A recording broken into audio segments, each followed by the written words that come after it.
باینتان باش دەرانی خۆشەویستی پرۆگرامی بەیانی باش کوردستان لە هەر شوێنەکان بەختەوەر بژین. خۆشحاڵ و بەختەوەرم ئەمڕۆژ بۆ جارێکتر هاتینەوە خزمەتان بۆ پێشکەشکردنی بەرنامەیەکی بەیانی باش کوردستان. ئومێدی لەرساغی و تەندروستێکی باشتان بۆ خوازم و خوازەروین کا پرۆگرامی ئەمڕۆمان جێگەی ڕەسامەندی ئەوەی خۆشەویست بێت لە پرۆگرامی بەیانی باش کوردستانەوە دەست بە پەخش و بەرنامەکانی پرۆگرامی دەستگای سەتەلایتی کوردستانەکەین. خوازەروین کا کۆی بڕگاوەتەکانی ئەمڕۆژمان جێگەی ڕەسامەندی ئەوەی خۆشەویست بێت و لە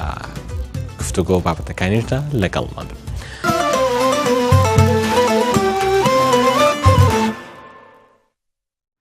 دووبارە ساڵتان لەبێ خۆشەویستان،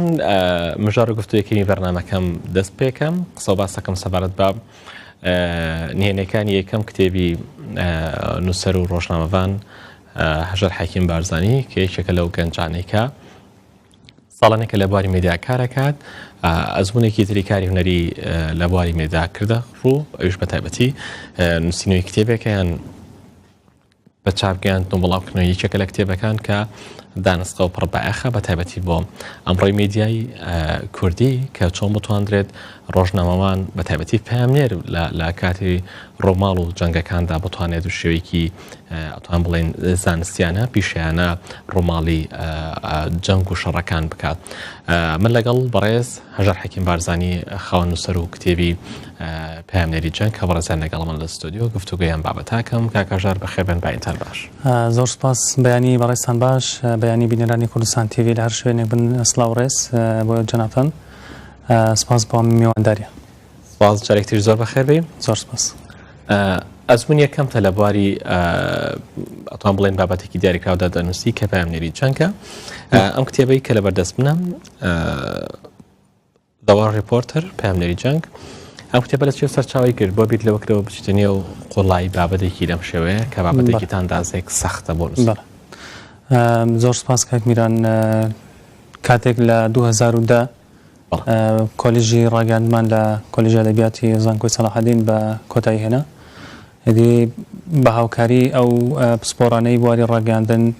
کە هەمیشە هەڵبشت و هاوکارمان بوونە بۆ وەرگرتن و پێدانی ئەو زانستە پڕ بەهایە. دی لەو کاتدا کە لە ساڵی 2013 یەکەم کتێبم بە چاپگەاند بە ناوی نهێنیەکانی بێژەری سەرکەوتووکە. ئەو کاتیش یەکەم کتێب بوو کە لەسەر ڕاگەاندندا دەربچێ. هەڵبەت کتێبەکە پێشوازیەکی زۆری لێکرا لەلایەن خەڵکی ئەکادمی و بێژەرانی تەلەڤیزیۆنەوە. ئەمە هانیدام کە زیاتر کتێب لەسەر ڕاگەاندن بنووسم. هەستم کرد کە لە ڕاگەاندنی کوردی میدیای کوردیدا بۆشاییەک دروست بووە. کاتێک لە 2014 دوو مانگ دوای هێرشی تێرۆریستانی داعش بۆ سەر هەرێمی کوردستان، ئیدی لە تەلەڤیزیۆنەکان بینیمان کە بەشێک لە ڕۆماڵکردنەکان نا ئەکادمیانە و بە شێوازێک نا ئەخلاقیانە بوون لەگەڵ ڕێزم بۆ میدیای کوردی، بەڵام بەشێک لە میدیا کەوتنە خزمەتی نەیار و دوژمنانی کورد لە برێەوەی کە بەرپەچی ئەو جەنگە دەرونیە بدەنەوە کە ڕۆبەڕۆی خەڵکی کوردستان دەبێتەوە بە جۆرێک دەکەونە خزمەتی دژمنەوە. بڵێ کاک هەژار، ینی بۆ تۆ تەنها لەسەر پامنێرت نووسی، ئایا پێت وایە پامنێر زیاتر فۆکسی لەسەرۆکو مێدیا کە پامەکە دەگەێنێت خۆ بەداخەوەی کە لە ڕابردوو تا ئێستا شەید بوون لە ناوچە جیاوازەکانە بەشێکی زۆریان وێنەگەر بوون. پامنێرەکان ڕاستە باردۆخیان بۆنەوە تەسیدارتر بووە، هەمیشە کامێرەکان لە پێشەوەتر بن بەستنەوەی وێنەکان. چۆن بۆ ئەم بابەتە تێکەڵکێش نەکردەوە، بۆ زیاتر فۆکس لەسەر پامنێر دروست؟ ئیجی لەو کاتە عەرزی جەنابتان بکەم کە 2002 مانگ دوای هێرشی تێرۆریستان داعش بۆ سەر هەرێمی کوردستان بیرم لەوە کردەوە کە کتێبێک لەسەر پامنێری جەنگ بنووسم، هەر هیچ نەبێ کورتە زانیاریێک بدەم بە پامنێرانی جەنگی لێرەدا کە خودی ناوی کتێبەکە زەوار ڕیپۆرتەر پامنێری جەنگیە، بەڵام تیایدا باس لە فۆتۆگرافەر دەکا، باس لە مۆنتێر دەکا، باس لە کامێرەمان دەکا، باس لەو بێژەش دەکا کە خودی بەڵێ لە ئێمە لە ستۆدیۆنە هەواڵی جەنگی دەخوێنینەوە، بەڵام فۆکسی سەرەکی لەسەر کارکتەرە سەرەکی پامنێری جەنگە کە لە نێو پێشمەرگێک لە ناو سەنگەرە بۆ ڕۆماڵی جەنگەکان. دی لەو کاتدا لە 2014 دەستم کرد دوای 3 ساڵ توانیم کتێبەکە بە ناوی پامنێری جەنگ وەکیشم کتێب لە من. کاک هەژار، تۆ هاتووی لەسەر بابەتی قساکەی بۆ نمونە هەموو سیفاتەکانی پامنێرت وەرگرتووە. لە ڕووی زمانی جەستە لە ڕووی جلوبەرێک لە ڕووی ئاخاوتن لە ڕووی حاڵەتە دەرونیەکەی لە ڕووی چۆنەتی لۆکیشن و هەڵبژاردننی شوێنەکە بۆ چۆن دەوترێت گاردنی ڕیپۆتەکەیت خۆێتی ئەمانە لە چی و سەرچاوی کرد ئایا تۆ توانێت سوود لە چی وەربگری یان ئەوەی لە کوردستانە گوزەرا توانێت بیقۆزیتەوە بۆ ئەوی بتوانی ئەو کتێب بە چاپ بگەینی و یعنی هورد درشتی ئەو ڕووداوانە بخەیتە ڕوو لە ڕاستیدا کاک میران بوونی سەرچاوە لەسەر کتێبەکە گەلێک زەحمەت بوو یعنی کە دەستم پێکردم زانی کە بەرپرسیارەتێکی زۆر قورس و مەزنە ڕەنگە لە ئاست ئەو بەرپرسیارەتەژە گرنگەشدا نەبم بەڵام ئیدی بە هەوڵ و کۆشی هەموو برادران توانیم بە چاپ بکەینم ئیدی بەشێک لە ئەزمموی خۆم و بەشێک لە وەرگێڕانی زمانەکانی ڕووسی تورکی فارسی عەربی ئینگلیزی ئەوە توانیم کتێبەکە لە بەرگێکدا کۆبکەمەوە سەلامەتی پیشەی لە جلوبەرگەوە لە ئامادەکاری و پێداویستیەکانی پەیامنێر و هەموو شتانە تێدا خراونەتە ڕوو باش ئەمە بابەتێک باس بکەم ئەوەی شوێ لایڤێکی زۆر دەکرا لە بەرەکانی جەنگدا ئەم لایڤانە بەشێکی ڕاستەوخۆ وێنەکان و شەڕەکان دەگوازرا چەند ئەمە لە ڕووی پیشەی میدیاییەوە بە تایبەتی تۆ ڕۆژنامەوانێک وەکو دەرچوویەکی ئەکادیمیایی بەشی ڕاگەیاندن پێت وایە ئەمە نەدەکراوەوە نەدەبووە بکرابێت هەرچەندە لە دواتەدا ئەمە بوو بە بڕیار و ڕێگری لە گواستنەوەی شەڕەکان کرا بە شوێکی زیندی کە سەرنجام باس لەوە کرد ینی سەرەتا باس لەوە کردکە بەشێک بۆ لە خزمەتکردن بە نەیاران بە دژمنان ئەمە لە کتێبەکە باس کردوانی لایەنە خراپی و باشەکانی ئەم بێگومان کاک میرانکردنەوەی لایف لە حاڵەتی جەنگدا یەکێک لە مەترسیدارترین ئەو ڕێگەیانە کە خودی پێشمەرگە یان فەرماندە سەربازیەکان یان وەزارەتی پێشمەرگەی لە بەرپرسیارە ئەمە لەلایەک چکە جیا لە لایڤی ڕۆژنامەنووسان لایڤی لایەنی ئاسکەریش ئەوە دەکرا بۆیە تا دوجار جەنابی سەرۆک بارزانانی معنی بڕیار لەسەرەوەدا کە لایڤەکان قەدەغە بکرێن ئەمە بۆ تەلەڤیزیۆن وەڵا هەروەها ژووری ئۆپەراسیۆنی و سەر وەزارەتی پێشمەرگەش کە ژووری عملیاتی ڕاگەاندن بوو ئەویش بە هەمان شێوە بڕیاریان دەرکرد کە هیچ فەرماندە و سەربازێک بۆی نییە قسە بکە بەبێ ڕزامەندی سەرۆخۆیەوە لایف لە هەموو دنیا وایە کە بە شێوەی ئەکادمی ژوورێک دادەندرێت وەکو پێ دەڵێن ژووری ئەنجامدانی عملیات و پێدانی دوایین هاواڵ و زانیاری لەلایەن سەرۆکی ئەرکانی سوپا بە ڕۆژنامەنووسان یعنی لە هیچ شوێنێک لایف نییە ئەگەر هەش بێ شوێنەکەی سنووردارە و هێڵی پشتەوەی جەنگەکە نەک پێشەوەی جەنگەکە بەڵێ بۆ ئەوەی نهێنی سەربازیەکان و ئەمنیەکان ئاشکرا نەبن بۆ دژمن بچووکترین نمونەشەوە بوو کە یەکێکی لە کەناڵە کوردیەکان لە پەخشی ڕاستەخۆدا ئاماژە بۆ دەکا کە ئێمە لە فلان شوێنین و ئەوەندە دوورین بەڵێ ئەوەندە دوورین لە شوێنەکە کە بووە ئامانجی دژمنان دی بۆیە دەڵێم خۆ لایف دەکرێت بەڵام شێواز و ڕووماڵکردنەکەی جیاوازە دەبێنی زۆر هەستیار بێ بۆیە ئەوەش تێدا خراوتە ڕووکە لایف بە شێوازێک دەکرێت یان هەواڵی بە پەلە هەنگاوەکانی بڵاوکردنەوەی هەواڵی بە پەلە چین و هەمووی تێدا خراوتە ڕوو باش کاکس هەژارانی بابەتێکم ئەمێ لە قسە سەر بکەم زۆر جار پامنێران بەداخەوە لە بەرەکانی جەنگ ڕۆڵیشی کەروان دەبینی بۆ شەڕەکان ینی باسی هاوکێشە سەربازەکانیان دەکەن پامنێر ئەمە ئیش و کاری پامنێر یاخود تەنها گرنگە پامنێر ئەوەی کە ڕوودەدا بیگوازێتەوە نەچێتە نێو چوارچێوەی شیکردنەوە و گواستنەوەی بەشێک لەوانەی کە ڕەنگە ڕوونەدەن یان ڕۆیان دابێت کە ڕەنگە پەیوەندی ڕاستەخۆی بەو پرۆسە و ئەو حاڵەتانە نەبێت کە زۆر جار پامنێر دەیگەن هەروەکو جەنابەت ئاگاداری کە ڕۆژنامەنووس بە هیچ شێوەیەک لە هیچ بابەتێکدا نابێ بیر و بۆچوونی خۆی بخاتەڕ و ئەمە جیا لەوەی کە تۆ بچی وتارێک بنووسی لە ڕۆژنامەیەک بڵاوکەیتەوە یان لە تەلەڤیزیۆنێکدا بێ و ڕای خۆت دەربڕێمە جیاوازە بەڵام وەکو ئەرک و ئەخلاقی کاری میدیایی لە بەخشی ڕاستەوخۆ ناڕاستەوخۆدا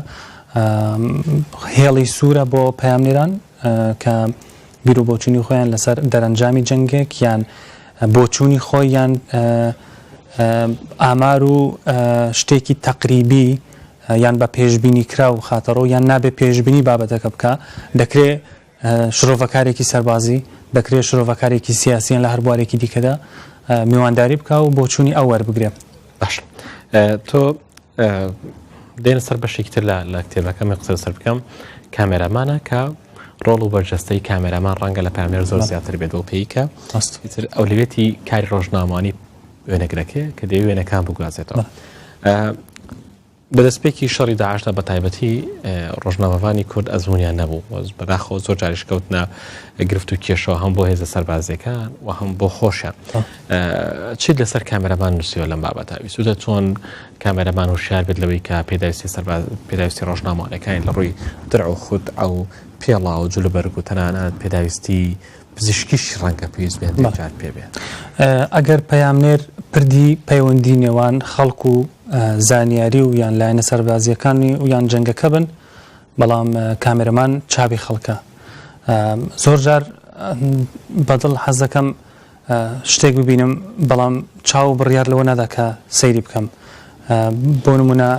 چکە هەندێک شتی ئەخلاقی هەیە ناکرێ چاو بیبینێ ینی کامێرەش بە هەمان شێوە کامێرە ناکرێ هەندێک ینی پەیامێری جەنگ ڕەنگە هەوڵ بدا شتێک پیشان بدا بەڵام کامێرەمان دەبێت زۆر لەوە وریاتر بێت لەوە زیرەکتر و داناتر بێت لە پەیامێرەکە بۆەوەی بزانێت چی پێشان بدا و چی پێشان نەدا هەروەها زۆر گرنگە کە پەیامنێری فۆتۆ جۆرنالیست یان کامێرەمانی جەنگی پێداویستیەکی تەواوی هەبێ کەسێکی وەرزشکار بێ و پێڵاوی فلاتی لە پێوێ یان باشترەوەیە کە جلوبەرگی کۆماندۆ لەبەر بکە بۆ ئەوەی ئەو جلوبەرگانی کە زۆرترین بەرەیان هەیە یان گیفانیان هەیە بەوەی بتوانێت کەلوپەلی یەدەک هەڵبگرێ هەروەها کۆڵە پشتی باکپاک ئەوە بۆ ئێستا لە ڕۆژنامەوانی جیهانیدا بووەتە زاراوەیەکی زۆر بەربڵاو ئێستا پێی دەڵێن جۆرنالیستی کۆڵە پشتی کە زۆر جاریش هەیە پەیامنێر خۆی هەم کامێرەمانە و هەم قسەکەریشە ستاندا دەنێ و لە بەرامبەر کامێرەکەی قسەی دەکات کەواتە ئەمەش هەر دیسان دەگەڕێتەوە سەرەوەی کە ئێستا جیهان لە جانتایەکدا کۆبووتەوە کە پێ دەڵێن ڕۆژنامەنووسی کۆڵە پشتی بەڵام لە هەمان کاتدا باسی بۆشمان کردووە کە کامێرەمان ڕۆلی سەرەکی و ئەکتیڤ دەبینێ ئەمە زیاتر بەوەی کە بە گروپ یان بە بێتمانە چێت ینی مافی وێنەگرەکان نەخۆین بەداخەوە ینی هەمیشە وێنەگرەکان بۆن پەیامنەرەکانیان کردووە بە ئەستێرە یان توانێن نیشانیان بنکە ئەمان لە ناوچێکی لەم شێون ئەگەر کامێرەکان نەبێت ڕەنگە ئەمان بە وەنکرایی بۆ خوان بمێنەوە بەداخەوە لە دەستپێکی شەڕی داعشدا کامەرە نەجمە گاڵە نەبم فۆتۆگرافەر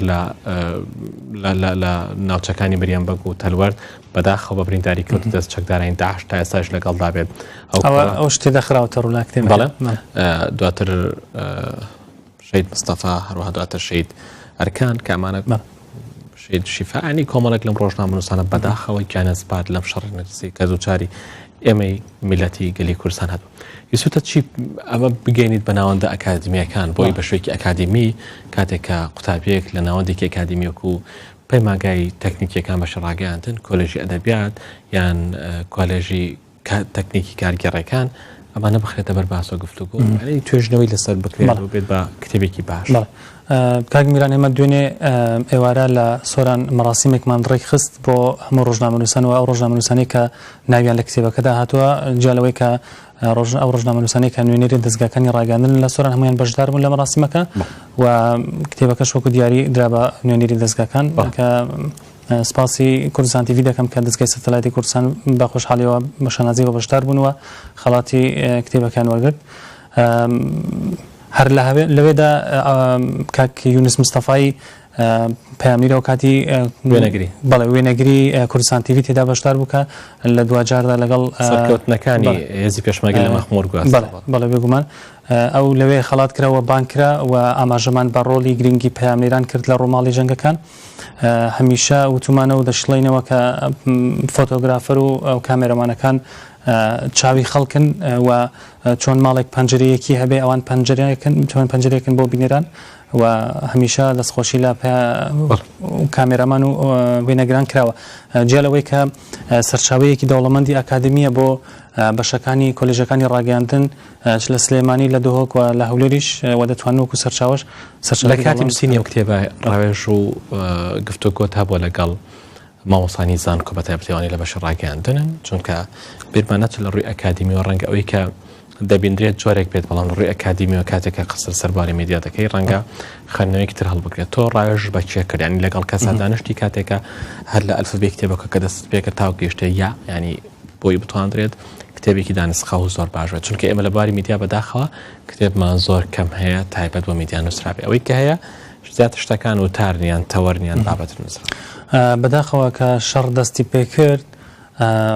وەزارەتی پێشمەرگە یان دەستگاکانی ڕاگەاندنی هەرێمی کوردستان زۆر گرنگیان بەو کەسە پسپۆڕانن نەدا بۆ ئەوەی بزانن چۆن ڕووماڵی شەڕەکان بکەن. من شەڕی دژی بە داعش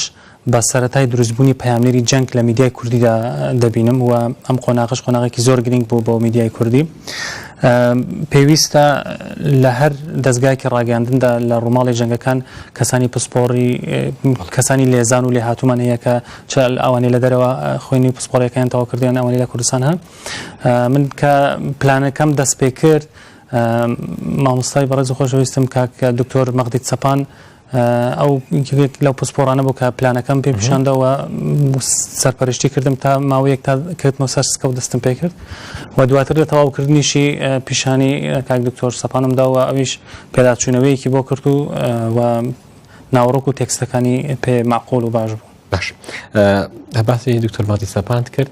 خاوەنی کتێبێکە بە ناوی پەیامنەری تەلەڤیزۆنی کە ئەرک و چاپکردنی دەستگای سەتەلایتی کوردستان بەس کتێبەکە چەند ساڵێکە ینی لە بەردەستی خوێنەرە هەیە. ئەمەت گەیاندۆ بە کۆلێژەکان ینی هەوڵت داوە بیگەنی بەدەستیان بۆی ئیتر یان بتوانێت لە کتێبخانەی کۆلێژەکان هەبێت ینی قوتابی بتوانێت لەوێ سوودی لێ وەربگرێت. یان تازە ئەمە کتێبەکە تازە دەرچووە ماوەی هەفتەیەکە بەڵام هەوڵمان داوە کە بگاتە زۆرترین لە پەیامنێر و کەسانی ئاکادمی بەڵام ئەمە کتێبێکە تەنها پەیامنێران نا تەنها پەیامنێران نا بەڵکو فەرماندەیەکی پێشمەرگە یان پێشمەرگەیەکی ئاسایە یان کەسێکی هاوڵاتیەکی خوێنەری کورد دەتوانێت سوودی لێ ببینێت. باش ئەم کتێبە ئێستا تەنها ئەمە کتێبە بەشێکی تایبەت بڵاوکرێتەوە یان لە کتێبخانەکانە دەست دەکەوێت بوانی خەڵکێک دەتوانێت بەڵێ هەیە لە هەموو شوێنەکەیەوە لە کتێبخانەی کۆلێژەکانیش بەدەست دەکەوێت. دو پەیامت بۆ ڕۆژنامەفانان چیانی چۆن بتوانن بەشێکی پیشەیانە کاری مێدیایی بە تایبەتی لە ڕووی گواستنەوەی هەواڵ و وێنەکان بەشێکی دوور لە هیچ باگراوندێک کە کاریگەری لەسەر وێنە دەنگ و ڕەنگەکان هەبێت بکات بە بینەر و بیستر. بەڵێ هیوای سەرکەوتن بۆ هەموو ڕۆژنامەنووسانی کورد دەخوازم ئەوان جیالەوەی کە ئەرکێکی ئەخلاقی و نەتەوەی بەجێ دەگەینن زۆر گرنگە لەمە دووە بە شێوازی ئەکادمیتر لە جاران کار بکەن و هەروەها پەیوەندیەکی باش لەگەڵ ژووری ئۆپەراسیۆن یان ژووری عملیاتی ڕاگەاندنی وەزارەتی پێشمەرگەدا بکەن چونکە ئەوانیش ئیشی باشیان کردووە دەستخۆشیان لێ دەکەین و هیوای سەرکەوتن بۆ هەموو ڕۆژنامەنووسێک دەخوازم کە لە بەرەکانی جەنگدان و هەموو ڕۆژنامەنووسەکانی سڤیلیان لەکە لە شاردا کار دەکەن زۆر جاریش پەیامنێران مەرجی نییە لە سەنگەرەکان بن زۆر جار لە ستۆدیۆ یان لە کونسڵخانەی وڵاتێک یان لە کۆشکی سپیدا ڕۆڵی سەفیرێکی کورد دەبینن کە ئەوان هەمیشە توانیویانە دەنگی کورد بە هەموو جیهان بگەینن و ناوی پێشمەرگەش بکەنە ناوێکی ڕەمزی و بە جیهانی. جار حەکیم بارزانی خاوەن کتێب و نووسەری پەیامنێری جەنگ دەستخۆش سوپاس و پیرۆزبایی نۆبەرێکی تر لە کتێبەکان دەکەین هیوای سەرکەوتنە بۆ خوازم.